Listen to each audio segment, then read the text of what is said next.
Hello friends, কেমন আছেন সবাই? আশা করছি সবাই ভালো আছেন। আজকে নতুন একটি রেসিপি নিয়ে চলে আসলাম। আজকের রেসিপিতে থাকছে সবার পছন্দের গোলাপ জামুন বা কালো জাম। আশা করছি আজকের এই রেসিপিটা সবার ভালো লাগবে। তো চলুন দেখে নিই আজকের রেসিপিটা কিভাবে করেছি। প্রথমে চুলায় একটি প্যান বসিয়ে দিয়েছি। দিয়ে দিচ্ছি 2 কাপ পরিমাণ চিনি। চিনির সিরাপটি আগে তৈরি করে নিতে হবে।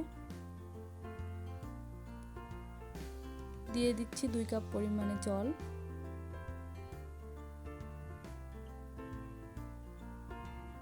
এ পর্যায়ে দিয়ে দিচ্ছি 3 থেকে 4টি এলাচ। এলাচগুলো আমি মাঝখান দিয়ে ফাটিয়ে নিয়েছি এবং সব কিছু নেড়েচেড়ে মিশিয়ে নিচ্ছি। চিনির সিরাপটি খুব ভালোভাবে ফুটিয়ে নিতে হবে। চিনির সিরাপটি মোটামুটি হয়ে এসেছে। এ পর্যায়ে আমি দিয়ে দিচ্ছি 1 চামচ পরিমাণ লেবুর রস, যাতে করে চিনির সিরাপটি অতিরিক্ত আঠালো না হয়ে যায়। নিয়ে নিচ্ছি একটি মিক্সিং বোল। দিয়ে দিচ্ছি 1.5 কাপ পরিমাণ গুঁড়া দুধ। দিয়ে দিচ্ছি 1.25 কাপ ময়দা। যতটুকু গুঁড়া দুধ দেবেন তার অর্ধেক পরিমাণে ময়দা দিতে হবে। দিয়ে দিচ্ছি 1 চামচ পরিমাণে বেকিং পাউডার। সব শুকনো উপকরণগুলো ভালোভাবে মিশিয়ে নিচ্ছি।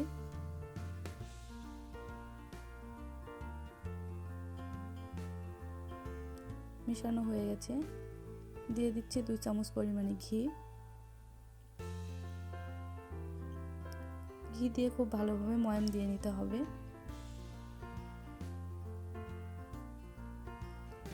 আপনারা এখানে তেল দিয়ে ময়াম দিতে যাবেন না, তাহলে মিষ্টিটা খেতে ভালো লাগবে না। ময়ামটা অবশ্যই ঘি দিয়েই দেবেন বা বাটার দিয়েও দিতে পারেন।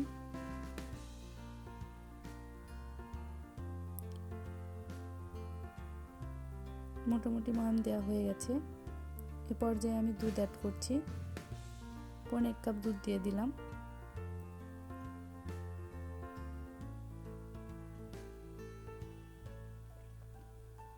সবকিছু খুব ভালোভাবে মিশিয়ে নিচ্ছি। যতটুকু ময়দা ব্যবহার করবেন ততটুকু দুধ দিলেই পারফেক্টভাবে এই ডোটি তৈরি হয়ে যাবে। তো আমি 5 মিনিটের জন্য রেখে দিচ্ছি। 5 মিনিট পরে মিষ্টির শেপ দিয়ে নেব। 5 মিনিট পরে চলে আসলাম। এখানে একটি প্লেটে আমি একটু সামান্য পরিমাণে ময়দা নিয়ে নিয়েছি।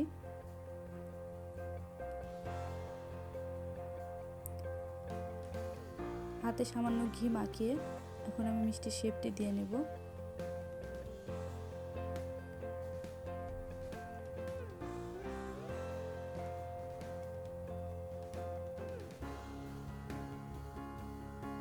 আমি গোল করে শেপ দিয়ে নিচ্ছি, আপনারা চাইলে লম্বা দিতে পারেন। এখন আমি এই এক্সট্রা ময়দার মধ্যে এই মিষ্টিগুলো রেখে দেব, তাতে করে আমার মিষ্টির শেপটি নষ্ট হবে না।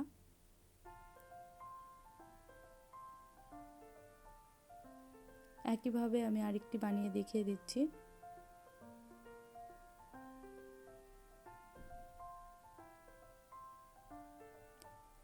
একইভাবে আমি সবগুলো শেপ দিয়ে নেব। একইভাবে সবগুলো বানিয়ে তারপরে ভাজার জন্য যেতে হবে। একটা করে ভাজবেন আর একটা করে বানাবেন, এরকম করে করলে মিষ্টি হবে না।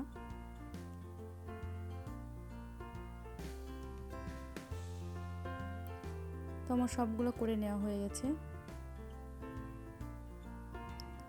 এখানে আমার 1.5 কাপ দুধ এবং 1.25 কাপ ময়দাতে প্রায় 21টির মতো মিষ্টি হয়েছে। এখন ভাজার জন্য চুলায় চলে যাব। চুলায় একটি প্যান বসিয়ে তেল গরম দিয়ে দিয়েছি। মিষ্টির গায়ে যে এক্সট্রা ময়দা লেগে আছে সেটা ছেড়ে আমি এখন তেলে দিয়ে দিব।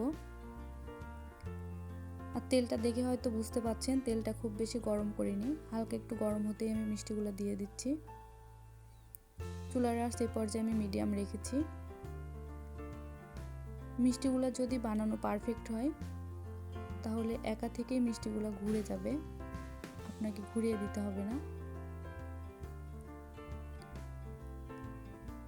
দেখুন মিষ্টিগুলো একাই ফুলে উঠছে এবং ঘুরে যাচ্ছে।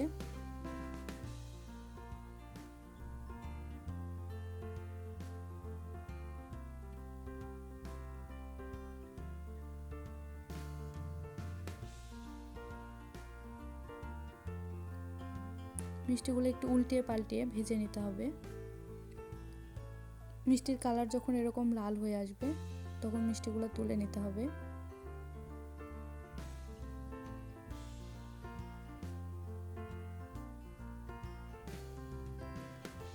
তো মিষ্টিগুলো সব তুলে নিলাম। একইভাবে বাকি যে মিষ্টিগুলো আছে সেগুলো ভেজে নিচ্ছি। সবগুলো ভেজে নেওয়া শেষ।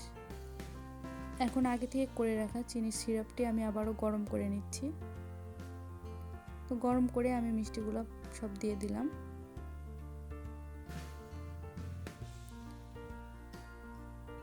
দিয়ে 5 মিনিট পরে আমি একটু উল্টে পাল্টিয়ে দেব।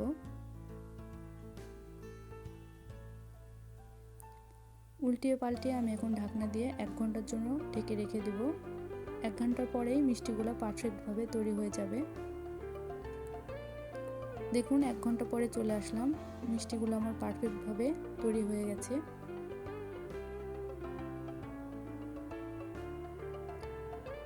মিষ্টিগুলো দেখতে যেমন হয়েছে খেতেও ততটাই সুন্দর হয়েছে, আর ভিতরটা অনেক সফট হয়েছে।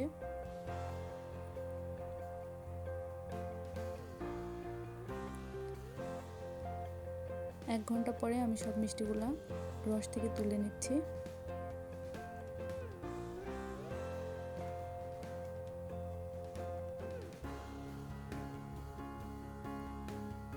আমি একটি মিষ্টি কেটে দেখিয়ে দিচ্ছি মিষ্টিটা কতটা পারফেক্ট হয়েছে।